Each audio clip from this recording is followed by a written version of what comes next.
acción. 5, 4, 3, 2, 1. Comenzamos un nuevo After Geoscientifics, esta vez especial de planes de gobierno. Tenemos 3 invitados muy clever, muy entretenidos y muy cabezones en sus propias áreas. Ahí ya vemos que está la Vero Olivero, ¿cierto? Y Martín, y vamos a esperar a Carolina Rojas que aparezca. Mientras tanto, mientras los invito, quiero recordarles que el próximo jueves se nos viene nuestra última entrevista de la temporada, de la cuarta temporada de After Geoscientifics. Y nos reunimos jueves 19:30, sí, y luego nos vamos a tomar una pausita y vamos a volver nuevamente. Lo otro que les tengo que decir es agradecer a María Belén de la Torre, Yesarela Cornejo e Ignacia Calisto, que están en los controles hoy día, ahí dándome todos sus comentarios y preguntas, así que vayan poniéndolas en el chat para que me las den por interno y entonces vamos a preguntarle al resto. A ver, vamos a invitar a Verónica Oliveros. Ahí está Verónica Oliveros. Vamos a invitar a Martín Jax. Martín Jax. ¿Dónde estás, Martín Jax? Hola, Vero. Hola, ¿me escucha? Sí, se escucha súper bien. No sé Ya, por qué súper. no me está apareciendo Martín cuando lo estoy buscando. Vamos a ponerlo de otra manera. Ahí está Martín. Invitar. Y me falta la Caro Rojas. Ahí está Carolina Rojas. Excelente. Maravilloso. Vamos Hola. a ver ahí qué parte a todo el mundo. Hola Martín, hola Vero. Yo esto no sé si se me ve cortado o no, porque estamos esperando Te que ves un súper poquito bien. más. Listo. Sí, Bueno, nosotros, mientras esperamos que llegue Carolina, agradecerles a los 3 por aceptar nuestra invitación. Y sabemos que es una ardua tarea de leerse las más de 300 páginas en conjunto de los planes de gobierno actualizados que se presentaron el martes, por lo demás. Así que voy a presentarles a nuestros invitados de hoy. Verónica Oliveros es profesora asociada de la Universidad de Concepción, es geóloga, magíster en Geología por la Universidad de Chile y doctora en Ciencias de la Tierra y el Universo por la Universidad de Niza y de la Universidad de Chile. Es especialista en magmatismo y tectónica y actualmente, o más recientemente, en la interacción de la litosfera, hidrosfera y la biosfera, que es donde tenemos a las sociedades, ¿sí? Ahí esa es parte importante de los planes de gobierno. Tenemos a Carolina Rojas, que es profesora asociada de la Pontificia Universidad Católica, del Instituto de Estudios Urbanos y Territoriales, y sus líneas de investigación son sustentabilidad, movilidad, ciudades costeras, análisis espacial. Ella es licenciada en geografía, geógrafa obviamente, y doctora en sistemas de información geográfica por la Universidad de Alcalá del 2008. Así que ahí también de nuevo tenemos comunidades, ciertas sociedades, humedales, súper importante ahí el tema de la Caro, y a Martín, que es geofísico, también profesor asistente en la Universidad de Conce en el área de geofísica, y además trabaja con el centro del CR2, el Centro de Ciencias del Clima y la Resiliencia, y el Centro COPAS Coastal. Es especialista en meteorología y climatología y particularmente en la variabilidad climática del hemisferio sur y de Sudamérica. Así que ahí tenemos clima. Él es magíster en Ciencias Mención Geofísica por la Universidad de Chile y doctor en Ciencias Climáticas por la Universidad de Berna. Así que aquí, puro conocimiento, puro conocimiento. Chiquillas, chiquillos, chiquillas, aquí vamos a tratar de ser lo más parciales posible, de no llamar a votar por ningún candidato, aún cada uno lo puede hacer por sus propios medios si lo desea, pero la idea de hoy día es que conversemos un poco, como un poco como de resumen en el fondo para que la gente, si es que se ha leído los planes de gobierno, ideal, bacán, porque ustedes, todos los que vamos a votar el domingo, eso es lo que deberíamos hacer. Pero si usted no se lo ha leído, al menos hoy, que tenga una idea en el fondo de cuando le estén contando qué es lo que pretenden hacer, cuál es la feasibilidad de hacer esos planes. O si estos planes en realidad tienen como quien diría, tienen patas y cabezas, básicamente, ¿no? Si es que son realizables en los tiempos que se dicen, si es que no son puro nombre nomás. Entonces, veamos allí cómo nos salen las cosas. Yo pensé en ordenar esto más o menos en tres líneas, en lo que era el cambio climático y los problemas asociados, ¿cierto?, para Chile. Y ahí le voy a preguntar a Martín qué es lo que podemos esperar en términos climáticos para Chile, ¿cierto? Puede ser a lo mejor sequía, los recursos hídricos, etcétera. Tenemos también asociado probablemente la crisis energética, ¿cierto? Tenemos que buscar fuentes más sustentables y la sustentabilidad en general. Y como sociedad chilena y en la inclusión del género en las ciencias también, cómo potenciamos el rol de la mujer en la sociedad y en particular a lo que nos convoca en las ciencias, ¿cierto? En las STEM, las ciencias, la tecnología, la ingeniería y las matemáticas. Así que ya, pues, partamos. Por ahí nos mandan varios saluditos, así que bueno, partamos con algo que yo creo que es como lo que envuelve, yo creo, todo lo que enfoca, ¿cierto?, los distintos planes, que es el cambio climático, ¿cierto? Hay algunos por ahí que dijeron que no existía, que era una creación. Martín, tú que eres especialista en clima, cuéntanos cómo podemos notar este cambio climático, ¿cierto? ¿Cuáles son las bases científicas de su existencia? ¿Y qué podemos esperar para Chile en términos de estos cambios climáticos? ¿Cómo va a cambiar Chile en 10, 20, 50 años más? Perfecto. Bueno, antes que todo, muy brevemente, muchas gracias por la Oye, sí, invitación. Un gusto estar acá contigo, Cindy, con Verónica, con Carolina y también, bueno, con quienes están ahí tras bambalinas, todas muy aplicadas, ¿ah?, en la preparación de este espacio. Un gusto. Yo he seguido esto en otras ocasiones, pero bueno, sin desviarnos del tema, felicitaciones por el espacio.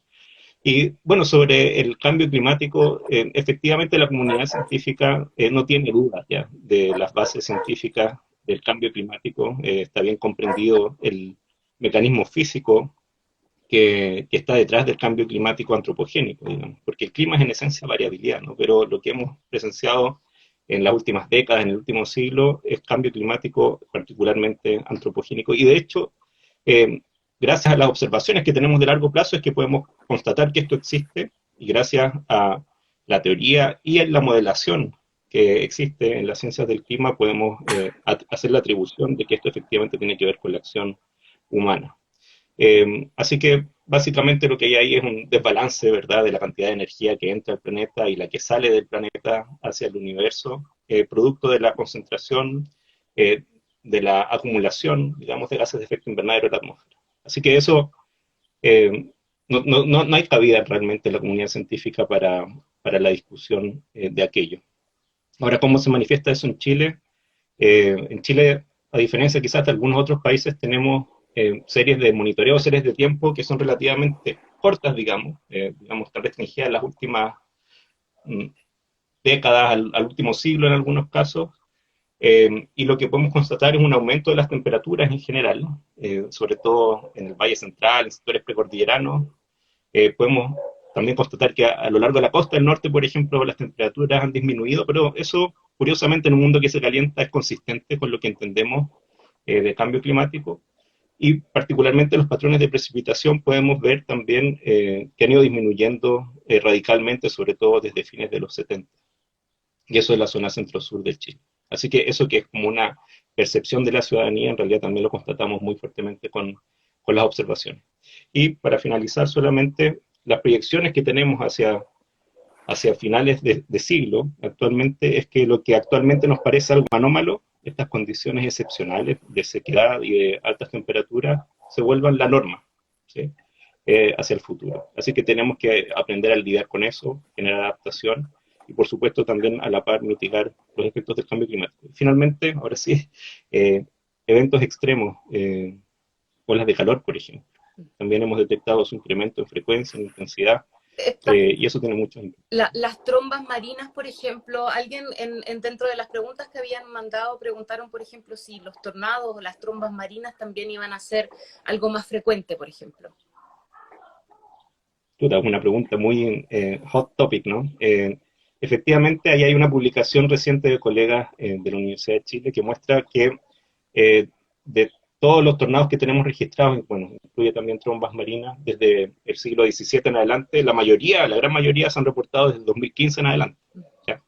Ahora, ahí la verdad es que tenemos una red de monitoreo muy precaria en el caso de los tornados. Puede que existan muchos que no reportemos, o sea, que no observemos.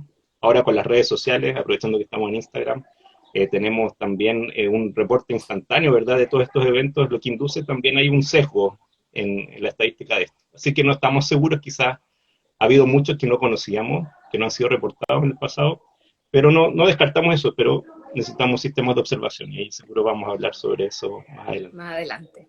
Oye, bueno, o sea, claramente la sequía, ¿cierto? Un clima más árido. ¿Cómo? Y quiero aquí moverme a Caro. Caro, porque tú has trabajado con sustentabilidad en las distintas ciudades.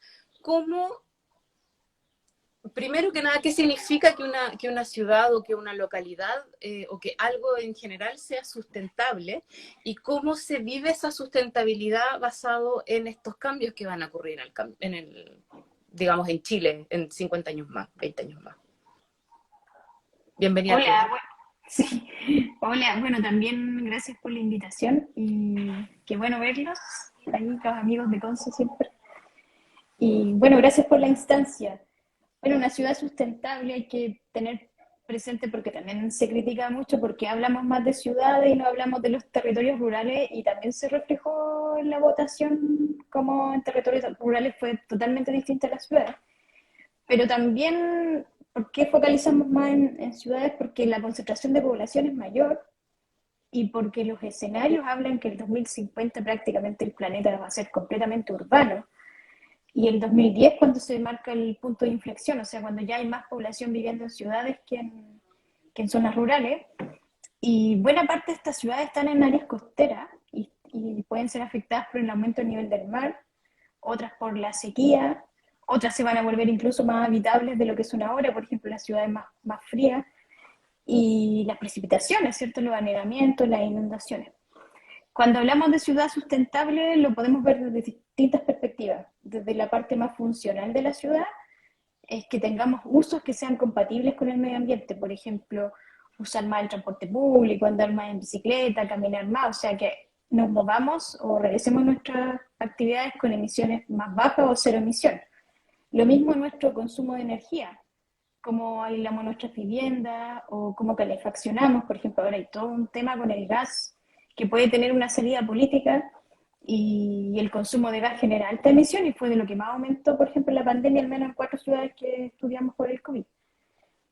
Y así hay una serie de atributos que hacen que las ciudades sean más sustentables, en términos más como del agua y de los ecosistemas, todo lo que son la red de infraestructura verde, o sea, empezar a usar los ecosistemas como aliados para enfrentar las crisis que nos vienen por el cambio climático y no como una molestia, como ha sido hasta ahora. Por ejemplo, ahí en Conce, los ríos lo ven como un problema, ¿cierto? Las inundaciones o el aumento del caudal lo ven como un problema. Entonces hay que canalizar y conducir el agua. Y ahí en Concepción están llenos de canalización y obras hidráulicas de infraestructura gris. Y eso ha hecho que se hayan cambiado caudales, que cambien la sedimentación de las cuencas, que desaparezcan los humedales, bueno, y una serie de efectos negativos. Cuando hablamos de soluciones basadas en naturaleza y infraestructura verde, es que estamos usando estos ecosistemas que de por sí ya enfrentan estas condiciones climáticas más extremas, pero ahora incorporarlo, ¿cierto?, a nuestro sistema urbano, a nuestro ciclo hidrológico del agua urbana y tenerlo, ¿cierto?, como parte de la ciudad y no solo ver la ciudad como que fuese gris y supuesto desarrollo, sino que naturalizar más la ciudad. Más o menos ese es el resumen, pero cuando hablamos de ciudad sustentable hablamos de ciertos atributos que hacen que la ciudad sea mucho más armónica y tenga una mejor relación con la naturaleza para mejorar la calidad de vida de las personas que viven ahí. Claro, yo me estaba muteando porque aquí los perritos de mi vecina están saludando a alguien, entonces empiezan a ladrar, me van a disculpar por ellos. Vero, tú has trabajado últimamente harto, hemos visto ahí en tu Instagram, harto de trabajo con las comunidades allá en Concepción. Cuéntanos un poco cómo ha sido para ti como esta incursión, por así decirlo, entre, no sé, pues, como llevar la ciencia a la gente o hacer más sustentables algunas zonas. Cuéntanos ahí un poco de tu experiencia, para que motivemos también a otra gente a meter las manos en la Sí, tierra. súper. No, fue bien genuino, la verdad. No, no hubo una estrategia detrás ni un objetivo de decir, ya quiero impactar en la política pública o trabajar más como comunidades, sino que fue casi que un cabreo personal con la universidad y con las formas de medir tu productividad, que generalmente yo las cumplía, me iba súper bien como en proyectos fondos y paper y todo eso. Pero también tenía la oportunidad de compartir mucho con personas que trabajan en el gobierno, como amigos geógrafos, compañeros de universidad, que están tomando decisiones y siempre cuando conversábamos había un abismo entre nuestras conversaciones, que yo decía, bueno, pero tengo un paper donde vimos el escenario de inundación y se inunda todo, ¿no? ¿Quién? Tú que trabajas en el mismo, ¿por qué no hacen algo, el plan regulador, no sé qué? Y al final era todo un desastre, la verdad, en términos de cómo nosotros entregamos esa información a quienes toman las decisiones y cómo los tomadores de decisión ven esto como algo muy distante y algo muy difícil de incorporar en las normativas. Y ahí, bueno, también haciendo charlas y una serie de cosas me di cuenta que nadie iba a la universidad, la verdad, sin ofender, yo sé que son todos de la UDEC y le tenemos cariño, pero como yo estaba al final allá atrás del plato, cuando hacía una charla súper interesante de, por ejemplo, humedales de Vitoria-Gasteiz, que era como el gran plan de humedales de España, llegaban 30 personas. Y no las personas que yo quería, porque llegaban otros académicos, estudiantes. Yo quería a los que estaban trabajando en la MUNI, en la Sereni. Entonces se me ocurrió, así como inocentemente, no hacer más seminarios en la U y hacerlo en la villa, así como en la Villa San Pedro o en Talcahuano. Vero, Y perdona, ahí mejoró.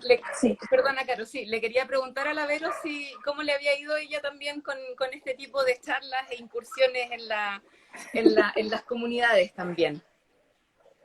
Sí, gracias. Bueno, también agradecer la invitación y súper interesante la conversación. Eh, la verdad es que yo me he acercado un poco al trabajo de la comunidad a raíz de un conflicto socioambiental y eso es importante porque, por lo menos aquí en Concepción, pero me queda claro que en muchas ciudades de Chile, en muchos territorios de Chile hay mucho conflicto socioambiental y es algo que también se va a ir incrementando probablemente de manera casi exponencial, yo creo, en el futuro. Y a partir de ese conflicto, digamos, decidimos hacer un proyecto de ciencia pública que ha servido bastante para revalorizar o por lo menos hacer entender a la comunidad sobre el territorio tan valioso que habitan. No sé si parece que tengo un poco como de retorno, no sé si se ¿No? escucha Está bien. bien. ¿Se escucha bien ya?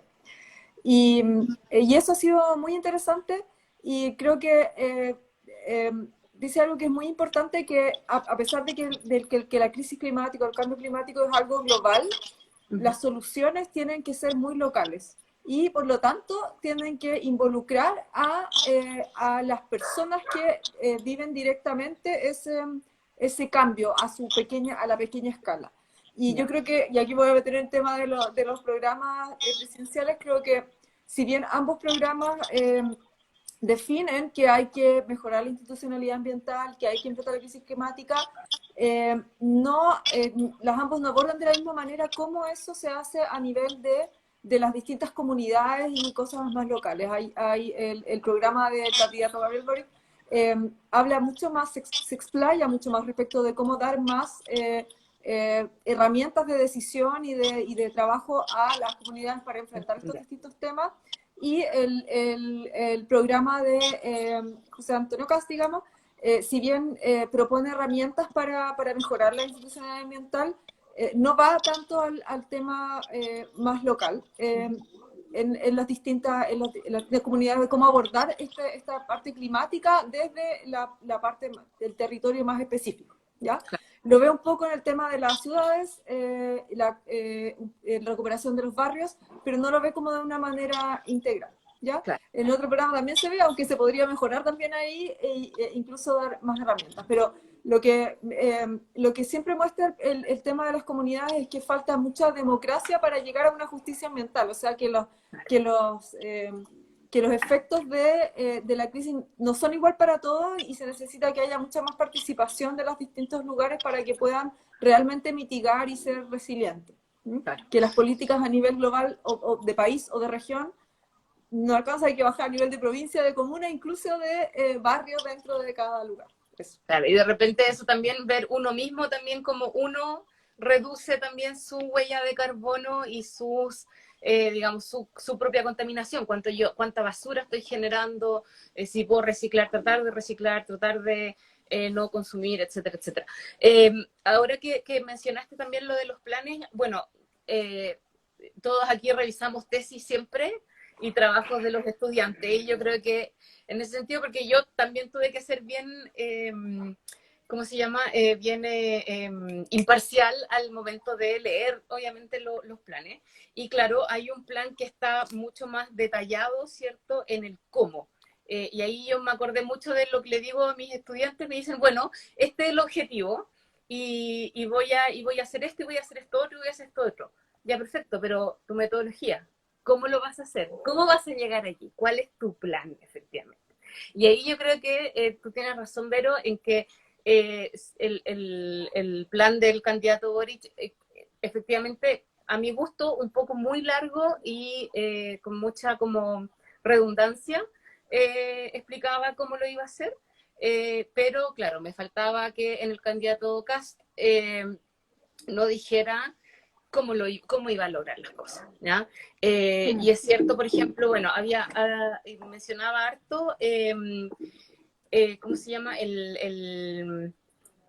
Los recursos hídricos, ¿cierto? También dándole más, ¿cómo se llama? Más participación, no más participación a la comunidad, pero sí así como mejorar los barrios, poner más canchas. Y aquí yo quería centrarme un poco también con Carolina de nuevo, quizás en la sustentabilidad, o con Martín en la parte climática, porque yo encuentro que había como un desajuste un poco en decir, bueno, vamos a mejorar los barrios, ¿cierto? Poniendo, no sé, pasto artificial para hacer las canchas, que las canchas no sean de tierra, sino que sean de pasto artificial. Sitios de riazos los vamos a, no sé, pues cerrar y hacer tipo polideportivo. Si bien eso es como una ganancia para las comunidades, lo haga quien lo haga o lo proponga quien lo proponga, ¿cómo podríamos mejorar, por ejemplo, esas instancias, ¿cierto? De mejora a la sociedad, a la comunidad, pero también para que involucren esta sustentabilidad y esta resiliencia, ¿cierto? Para que no sea más un pedazo con una lata, ¿cierto? Que refleja más calor que el que absorbe, no sé. Ahí lo dejo a cualquiera de los dos que tome la respuesta, Sí. Caro o Martín. Súper. Yo coincido con la Vero que ambos programas son perfectibles, ¿eh? De hecho, de Boric, para que no digamos solo cosas positivas de su programa, me sorprende que no reconozca los avances que ha hecho este gobierno. Por ejemplo, no menciona la estrategia climática a largo plazo, no menciona la NPC. Entonces da la impresión, y lo cual a mí me parece mal, que partieran como una estrategia climática de cero. Y eso no es así. Bueno, el otro programa no tenía el cambio climático, lo cual era una situación peor, pero Sí. al menos ahora que está en su eje, sí reconoce los avances que hay hasta ahora. Entonces, pareciera ser que el de Kast es más de continuidad y el de Boric es como una nueva forma de ver el problema, pero que todavía no sabemos cómo es, porque lo que conocemos es esta estrategia que ya está Caro, direccionada. claro. Caro, ¿puedes mencionarnos o explicarnos qué es lo que dijiste o qué es lo que significa NPC? ¿Qué es lo que es la sigla? NDC. Es la NDC. norma, sí, la norma de contribución determinada. Cuando los países firmaron el Acuerdo de París, se comprometieron a bajar sus emisiones para que no subamos la temperatura, ¿cierto? 2 grados. Y los países tienen que entregar su estrategia para bajar las emisiones. Por ejemplo, en el caso de los humedales urbanos, que es lo que yo más trabajo, Chile, en esta estrategia que entregó el COP26, se comprometió a proteger entre 10.000 y 15.000 hectáreas de humedales urbanos. Con la ley de humedales urbanos llevamos 3.000. Ya. Entonces, casi está diciendo que va a respetar la NDC y en el fondo la va a hacer operativa, porque la NDC es de aquí al 2030, al 2050.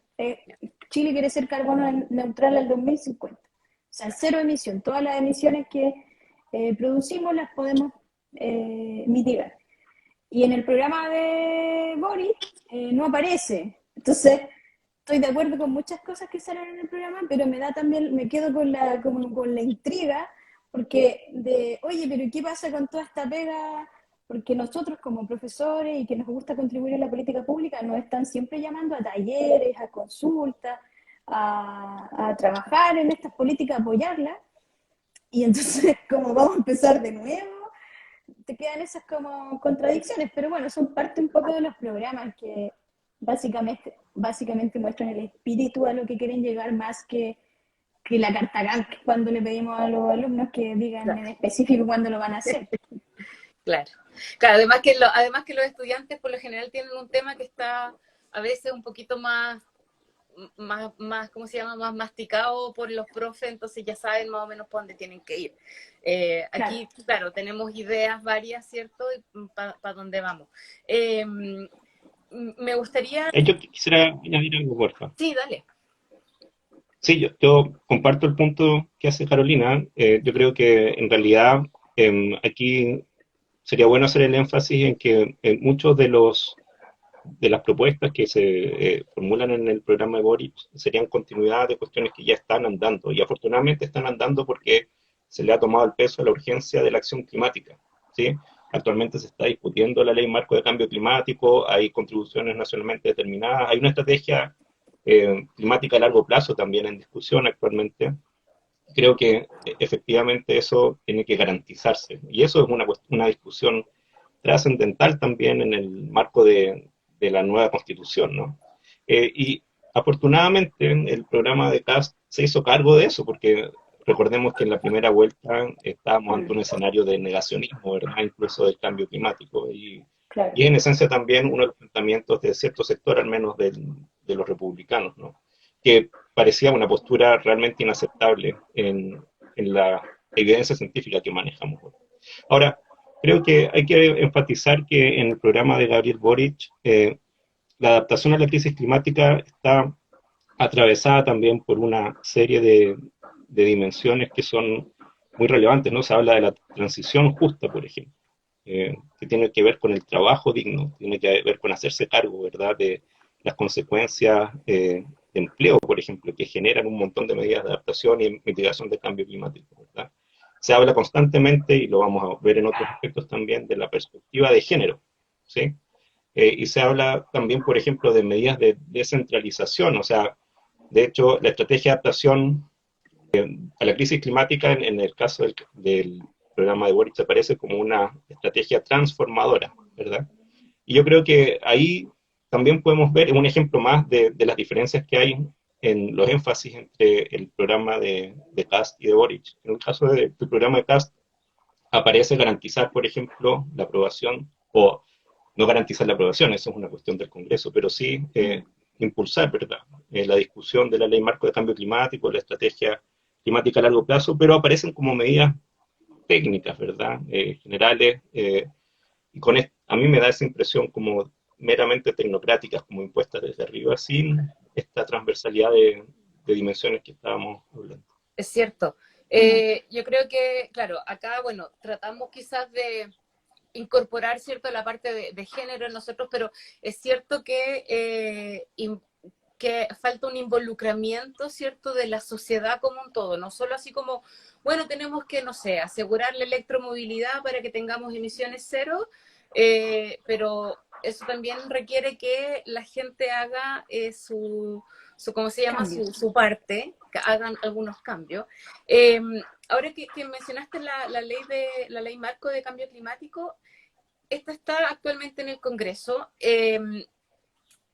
Cuéntanos que esta habla solamente de las emisiones de carbono, por ejemplo, o también de los distintos recursos humanos, como el agua, como el suelo. ¿De qué va la ley de cambio climático? O sea, la ley de cambio climático es la iniciativa legal, ¿verdad?, vinculante que pretende llevar a lo concreto la acción climática necesaria para alcanzar los compromisos del Tratado de París, ¿no? En ese sentido, claro, se necesita un cuerpo legal que tenga principios, que garantice también el financiamiento, que establezca el seguimiento de la normativa para implementar, ¿verdad? Por ejemplo, esta contribución nacionalmente determinada y la estrategia climática a largo plazo, que en sí son parte también de la ley. O sea, si tuviéramos esa ley, estas intenciones de Chile, estas estrategias a mediano plazo y a largo plazo, porque las contribuciones nacionalmente determinadas van a ser 2030, la estrategia climática a largo plazo es de mayor alcance, ¿verdad?, de décadas. Eh, Ellas quedarían entonces consagradas como ley en Chile. Entonces, por ejemplo, eh, se hace el vínculo también con los distintos ministerios de cómo tienen que ir haciendo observación y compromisos y haciendo el seguimiento, ¿verdad? La rendición de esos compromisos en el tiempo. Se establece también, como les decía, el financiamiento para poder lograr esto. Así que finalmente es como ese cuerpo legal que permite la acción climática, ¿no? Eso. Perfecto. Oye, ya que estamos ahí hablando de estos marcos legales, dentro de las cosas que ambos planes constatan, ¿cierto?, es la parte de la crisis energética. Y ambos proponen medidas parecidas para gestionar esta crisis. Dentro de esa crisis, ¿cierto? Bueno, uno dice, bueno, vamos a crear más embalses para también atacar no solo la crisis energética, sino que la crisis hídrica, ¿ya? Que tiene que ver con la sequía que tenemos. A mí lo que me llamó la atención es que, no me acuerdo si en el de Boric, pero sí en el de Kast, creo, contemplan la creación de embalses para asegurar, ¿cierto?, que los recursos hídricos estén, digamos, accesibles más a los humanos, ¿cierto?, más a las personas, a la sociedad, que para la industria o para la minería, por ejemplo. Y Boric se lleva un poco más digamos, al mapa, y no ponía solo los embalses, sino que hablaba de toda la cuenca hídrica como asegurarla. Hablemos un poco de esta crisis energética y de la crisis hídrica. ¿Cómo podemos, o sea, son los embalses efectivamente una buena opción para esto? ¿Qué pasa con los glaciares, por ejemplo? Ahí, no sé, son muchas preguntas, muy poco tiempo en este especial. Espero que Instagram no nos vote a la hora, porque Vamos a quedar cortados. Sí, siento que nos va a faltar infinito tiempo para conversar de todo. No sé quién quisiera tomar la palabra allí acerca de las cuencas hídricas y todo lo demás. Sociedad Geológica, la Sociedad Geológica nos manda un ñim, no sé qué significa eso. Sí, yo quería decir que sí, revisé ese aspecto de los dos programas, y creo que ambos hablan de la gestión integrada de cuencas, es decir, incluso el programa de Kast me parece que mejoró respecto de su versión anterior en ese aspecto en particular. El programa de Kast habla de los sistemas hidrológicos, que es algo que en realidad es bien incompleto respecto de cómo afrontar los recursos hídricos o los sistemas hídricos que tienen que también enfocarse en el subsuelo, digamos. Tampoco habla de manera decidida de reformar o eliminar el Código de Agua, que es un problema bien complejo para la gestión del agua en Chile. El programa de Kast. En cambio, el programa de Boric sí aborda ese tema. Y entonces creo que en ese sentido el programa de Gabriel Boric está bastante más completo respecto de las acciones que quiere llevar a cabo para hacer esto de decir que el acceso al agua es un derecho humano y que por lo tanto tiene que estar priorizado respecto de otros aspectos. Y respecto a la crisis energética, y también voy a hablar de la minería porque es un tema que para el geólogo es súper relevante. Habla de cómo digamos, de cómo distintas estrategias para enfrentar un cambio energético, una transición a una energía más limpia. En el programa de CAS incluye bastante el hidrógeno verde y la mayor cantidad de embalses, que yo creo que no es tan sustentable, digamos, en este contexto de disminución de las precipitaciones, y también porque estos generan bastante impacto en los sistemas hidrológicos y en todos los acuíferos, En todo digamos. el aspecto, Sí, básicamente. sí, en todos los aspectos. Mm. Y el, ambos hablan de hablar del hidrógeno verde, dejan un poco de lado la geotermia, me parece, ambos, y hablan de incorporar el hidrógeno verde, pero... Creo que Cast menciona la geotermia. Boric me parece que no, no, pero no lo menciono. o a lo mejor yo leí la parte, o estaba en el de Cast antiguo que mencionaba la geotermia, porque la mezclaba con innovación y con ciencia, que ahí, Claro. o sea, con ciencia, no con ciencia, Sí, sí. con innovación y llevar más investigación hacia esas líneas. Lo que sí yo quería preguntarte, Vero, para que aclaremos un poco, ¿qué significa el hidrógeno verde?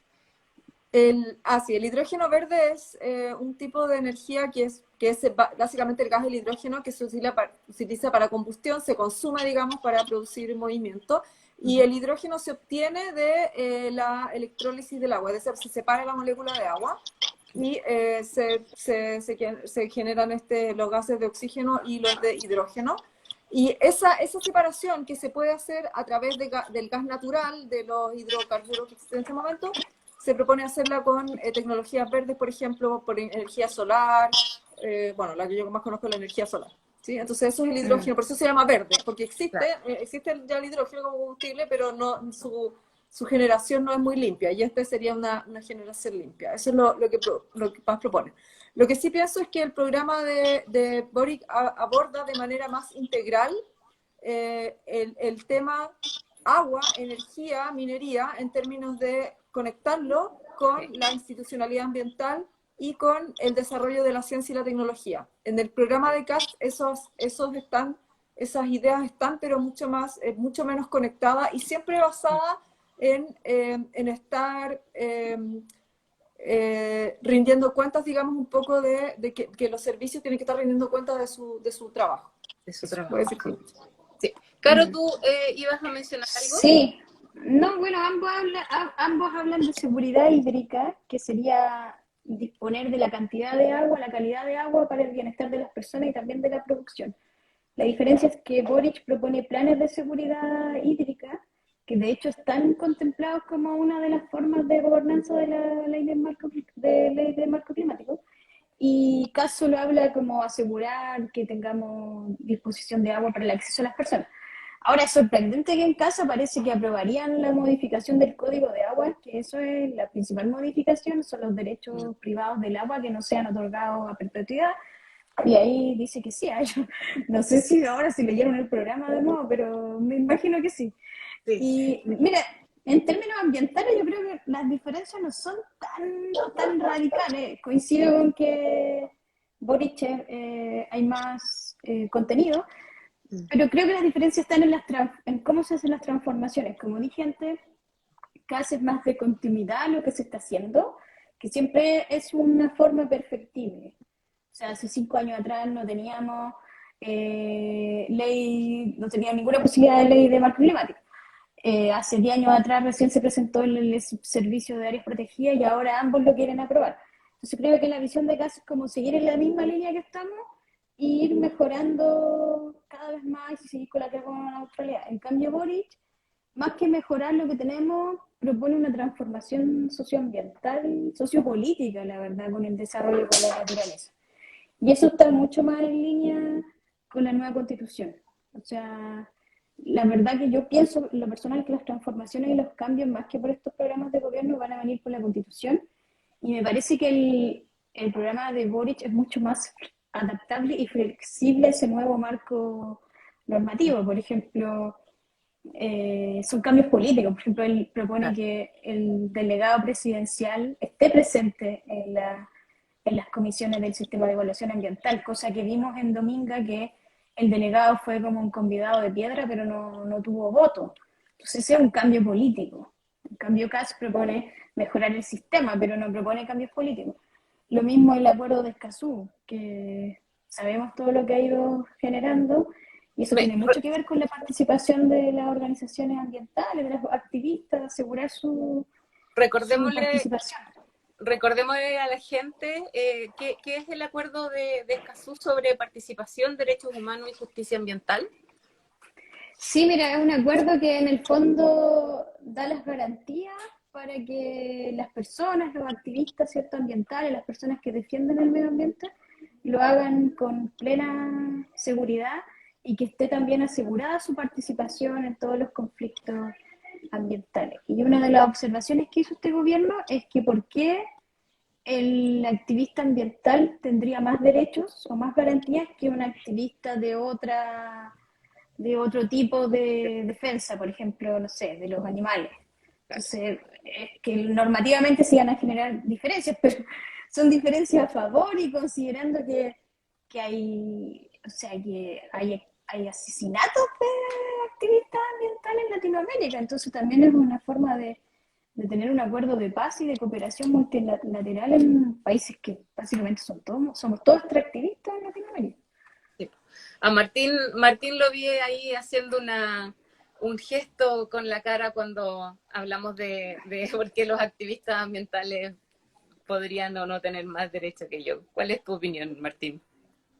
Sí, no, lo que pasa es que a mí me sorprende y me indigna, la verdad, ¿no? Este tipo como de recursos que aparecen para no adherir al acuerdo de Escazú.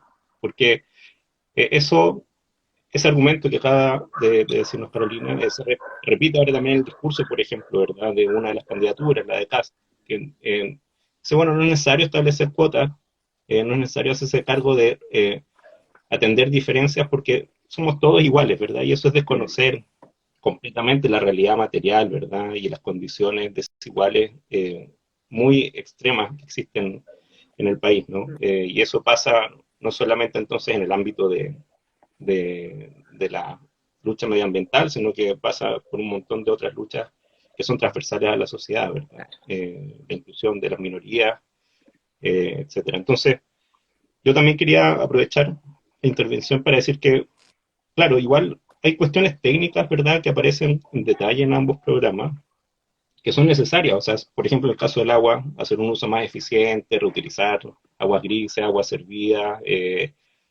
tratar de aprovechar más los recursos y efectivamente ambos programas proponen embalses, pero la perspectiva es súper distinta.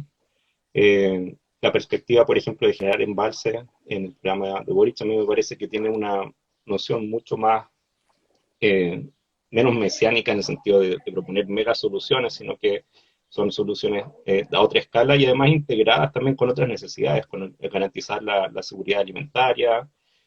Aparece explícitamente el derecho al agua y el saneamiento, ¿verdad? En la discusión del programa de Boric sobre seguridad hídrica.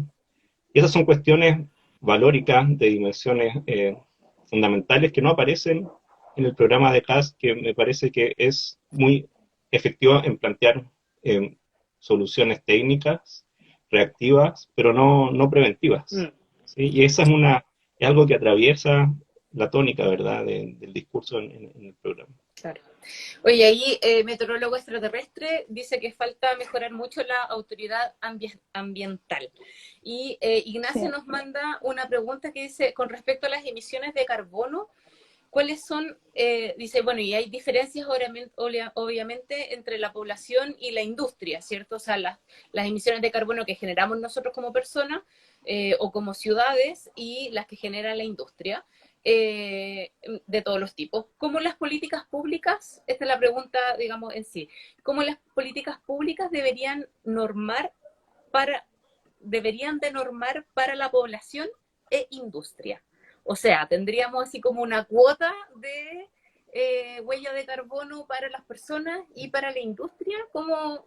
Ahí dejo abierta la pregunta para cualquiera que quiera contestarla.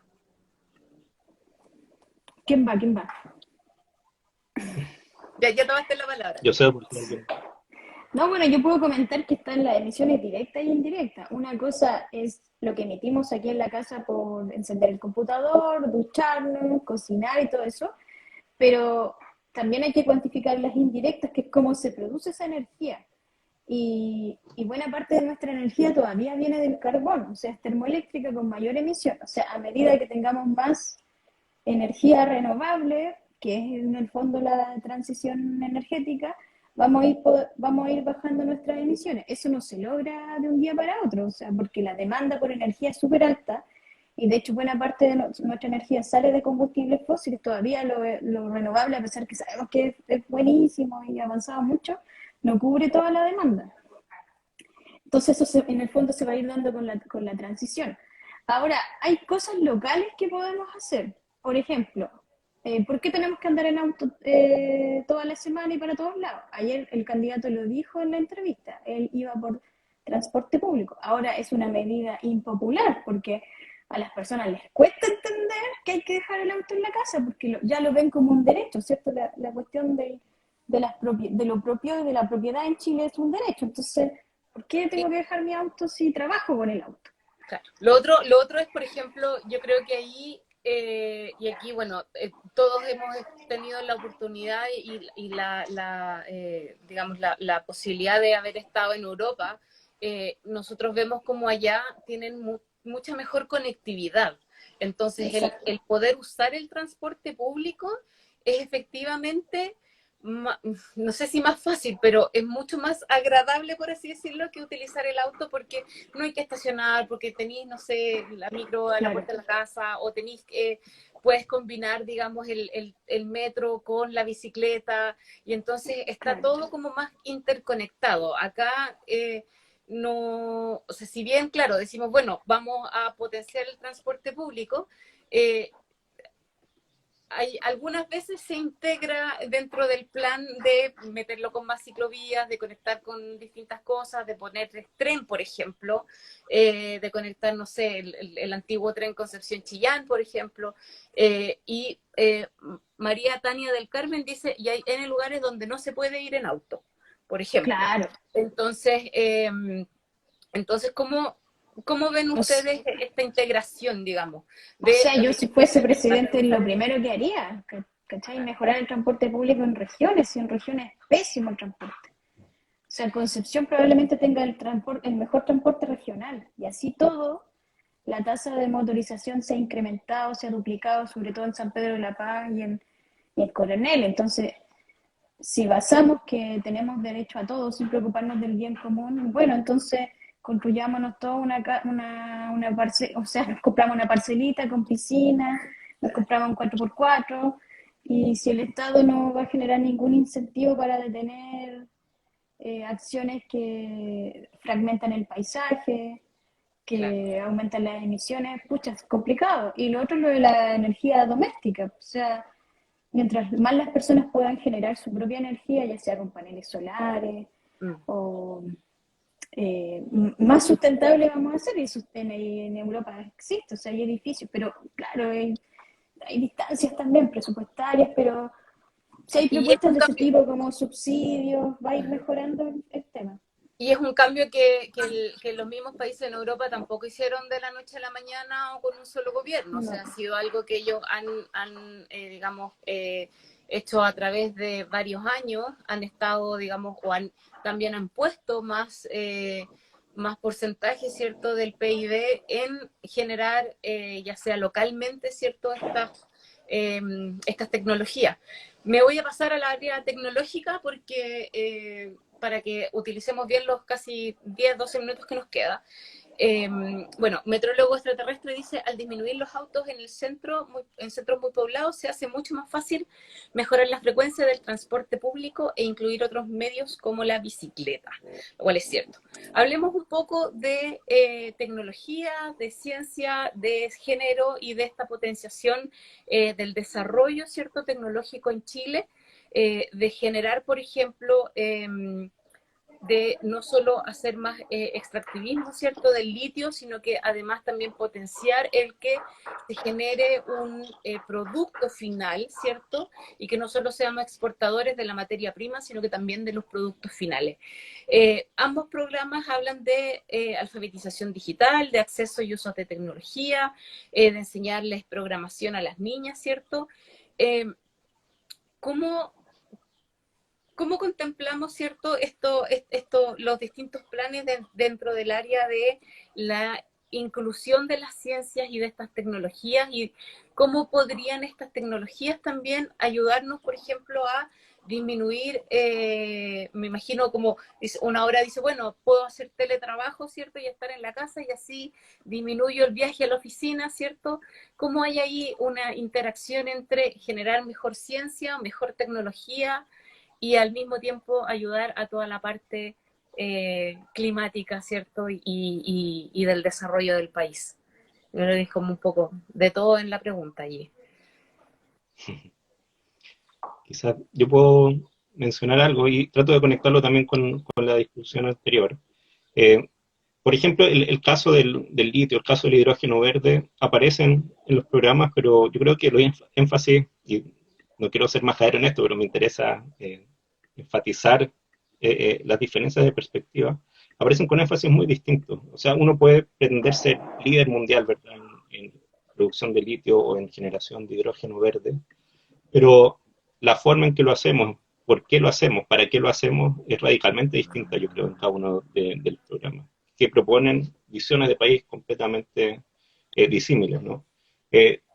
Aprovechar ese potencial para poder desarrollar las capacidades científicas, tecnológicas de Chile para poder generar capital humano muy especializado para poder también encadenar un montón de innovación científica y tecnológica a partir de esas oportunidades. Yo creo que es algo que aparece muy reforzado en el programa de Gabriel Boric, ¿no? Y nuevamente en el programa de CAST yo lo que veo es una cuestión así como de posicionarse en el discurso mundial del liderazgo, del emprendimiento, pero desde una vista muy comercial, digamos, netamente comercial. Y ahí, por ejemplo, yo estaba buscando, ahora ha sido bastante mencionado esta propuesta del ferrocarril, ¿no? Que aparece también como una bandera reciente y bastante polémica en algunos sectores en el programa de Boric, ¿verdad? Proponer esto de rearmar la red de ferrocarril. Y en el programa de Boric aparece como netamente como el ferrocarril de carga, y me parece que ahí, por ejemplo, hay una visión estratégica muy clara, ¿verdad?, de cómo reformular todo el transporte en Chile. Y sin embargo, esto es visto por adherentes del programa de CAS como un ataque a la libertad de comercio, ¿verdad?, como una competencia desleal, en una revisión histórica bien poco rigurosa y bien distorsionada de la realidad, creo.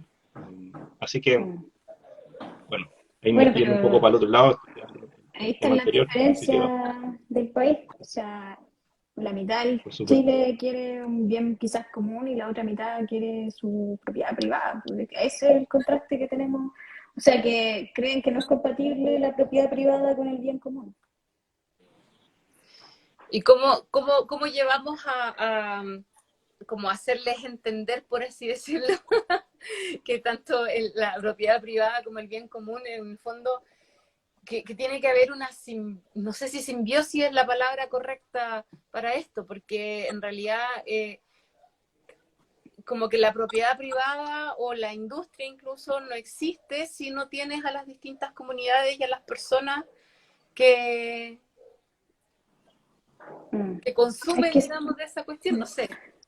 pucha, A la Pero le lamentablemente quedo así con ganas de se conversar. perdió. Sí, sí. Sí, yo quería decir que también en los programas presidenciales, bueno, un poquito como lo que decía Martín, se ve una diferencia importante respecto del enfoque del rol de la ciencia para producir esta transformación o para enfrentar el cambio climático, para la escasez hídrica y las cosas, la eficiencia, o sea, el déficit energético. Entonces, en el programa de Gabriel Boric se ve que la ciencia debe tener esta intención, además de ser ciencia, debe tener esta intención y debe articularse con el ordenamiento territorial, con la gestión del riesgo, con los peligros naturales, con la eficiencia energética, con distintas cosas. Y de nuevo, en el programa está, pero como ideas inconexas, que yo creo que también es un poco lo que ocurre en la actualidad, y que lo decía muy bien Carolina, es como la continuidad de lo que ya hay, y eso es lo que hay ahora, y el programa de Gabriel Boric sería como avanzar un poco más a integrar todos estos conceptos, digamos, de manera concreta, ¿ya? Claro. Entonces, y eso yo creo que es sumamente importante, darle o promover que la ciencia tenga un objetivo que sea el bien común, digamos, o sea, dejar una cierta libertad, pero también apoyar a que vaya, que se enfoque en ciertos objetivos de desarrollo sustentable o de desarrollo social, o que tenga, o que responda ante la comunidad, responda ante la sociedad, y creo que eso está plasmado de cierta manera en el programa de Gabriel Boric. El programa de José acá está más enfocado hacia la innovación en las startups, en la empresa, el desarrollo de la empresa. Pero en el caso de Gabriel Boric está más como a la sociedad completa. Yo quiero mostrar, en el trabajo que hicimos, en color amarillo está Kast y en color morado está Boric. Y arriba, bueno, ahí se ven como 3 puntitos de colores, ¿sí? Abajo es la parte de innovación, energía, y por un lado tenemos cambio climático, y para el otro lado tenemos sociedad y, digamos, mejoramiento de las ciudades, etc. Y como que los de Boric en realidad casi siempre están como que al medio, o más esparcidos, por así decirlo, o sea, más concentrados, porque como que efectivamente tocan, digamos, como que tocan un tema y tratan de tocar todas las distintas aristas, y bien como dice la Vero, los de Kast también tocan los temas, pero no los hacen como en conexión con el resto del plan. Entonces, es más tecnocrático el programa de Kast. Como que tecnócrata, eficiente y va al punto. Y de Boric es más político, diría yo. Ya, claro. Aquí, no sé, bueno, me dicen que nos quedan como 5 minutos. Sí, 7 minutos, nos quedan 5 minutos. Así que, de todas maneras, nos quedaron hartas preguntas más en el tintero, ciertamente, pero sí, tratamos de hablar de varias cuestiones. Aquí hay un comentario de la Sociedad Geológica de Chile. Para un enfoque transdisciplinar se requieren todos los focos y saberes, y eso incluye el sector público-privado, academia y la sociedad civil organizada. Es un gran ejemplo son los geoparques, sí. Mira, los geoparques, háblanos ahí un poco, Vero, de los geoparques. Bueno, tenemos como el más famoso de nosotros, ¿cierto? Que ahora es UNESCO, el Cutralcura, ¿cierto? Sí. Háblanos un poco cómo funcionan, por ejemplo, los geoparques, y por qué estos son un buen ejemplo de esa simbiosis de todos los... Bueno, los geoparques son lugares donde hay un entorno geológico y natural importante, pero no funcionan como no funcionan como un parque nacional, que es una reserva intocable. En el fondo integran a todas las comunidades que ahí están, buscan el desarrollo social, económico, interconectado de todas esas comunidades, además con la naturaleza. Y ser también un recurso educativo, de cierta manera, para las personas locales y también para la parte externa. Entonces, conservan el patrimonio, pero lo conservan muy entaurado, muy asociado, para la redundancia, a la sociedad humana. Entonces, claro, ese es un muy buen ejemplo de cómo se integran las distintas aristas para poder preservar y el medio ambiente, digamos, y la naturaleza. Como sentirla interconectada con la sociedad. Y también incluyen, por ejemplo, los grupos originarios que hayan habitado en esos sectores, ¿no? Son una parte muy importante de lo que constituyen los geoparques, los primeros habitantes históricos y prehistóricos de esos lugares, digamos. Sí. Y también la ciencia, como la ciencia y como la generación de conocimiento en esos contextos. Sí. Claro. Sí, parece que no se me queda... Bueno, en perspectivas, dice un poco atrasado el comentario, el concepto de sistema de transporte multimodal que se ha desarrollado en varias ciudades de Europa, yo creo que es un buen ejemplo a seguir. y bueno, si los otros comentarios ya los había leído. Así que nos vamos a quedar sin minutitos en un ratito más. Así que quizás como para ir cerrando, 2 minutos me dice Ignacia, muchas gracias. Para ir cerrando, antes de que se me corte, agradecerle a Ignacia Calisto, María Belén de la Torre y Yesarela Cornejo en los controles. Agradecerles a ustedes por haber estado hoy día en esta conversación. Ciertamente yo creo que vamos a tener que hacer otro after especial. A ver hasta cuándo podemos hacerlo sin que nos pasen una multa por estar... No, aquí tratamos de ser lo más imparciales posible. Tenemos, yo creo que, claras decisiones de cuáles son nuestros candidatos, pero... Hicimos crítica. Pero es una buena crítica, yo creo que sí, como dices tú bien, Carolina, ambos planes son perfectibles, así que como sociedad ya sabe, el voto cuenta, y vayan a votar el domingo 19, tempranito, Eso. para que no se mueran de calor, y vayan a votar porque si sale el que usted no quería, entonces puede alegar que si yo me levanté temprano a votar y no salió. Así que bueno, para despedirnos, súper cortito, 30 segundos cada uno su despedida de este live. Vero. Bueno, muchas gracias por invitarme. También reitero la invitación a votar. Yo diciendo un poco, si no sale el que uno quiere, uno sí puede alegar, porque esa es la democracia, pero hay que participar en todas las instancias y se están abriendo más instancias de participación en este país. Así que además de ir a votar, participen en la iniciativa popular de la norma y en todas las instancias de la constituyente. Eso. Súper. Caro. No, yo felicitaciones por lo que están haciendo el espacio. Yo sé que esto tiene un costo. Al principio la idea que quería transmitir es que tiene más éxito lo que uno hace fuera de la U que lo que hace en la U. Y esto es parte de eso y es un esfuerzo personal, así que felicitaciones. Y lo segundo es que, bueno, si sale quien no quieren que salga, vamos a entrar en un dilema los científicos, porque queremos contribuir en la política pública y ahora ¿qué? ¿Nos vamos a trincherar o a murrar? No, vamos a tener que seguir contribuyendo. Y al menos está asegurada la ley de cambio climático. Eso. Martín. Sí, muchas gracias. Gracias también, reiterar a ustedes este espacio tan valioso. Yo quiero decir que, bueno, nos quedamos cortos hablando de ciencia. Lo invito a revisar los programas. Si revisan el programa de Cast, encontrarán 2 coincidencias de la palabra. Si revisan el programa de hoy, van a ver que hay un discurso muy amplio sobre cómo democratizar los conocimientos, sobre cómo financiar esto en términos efectivos y la relevancia transformadora que tiene la ciencia en la sociedad. Y esto particularmente relevante con una perspectiva de género, por supuesto. Y creo que estamos ante una oportunidad histórica de poder materializar un montón de transformaciones, como aparece también solo en uno de los 2 programas. Así que también invitados a participar y a convencer a todos los que puedan también de participar informadamente, manifestando su elección. Eso. Ya, chiquillos, chiquillas, chiquilles. Por lo demás, celebrar matrimonio igualitario. ¡Yay! Ahora tenemos matrimonio igualitario en Chile, así que de a poco vamos avanzando. Buenísimo.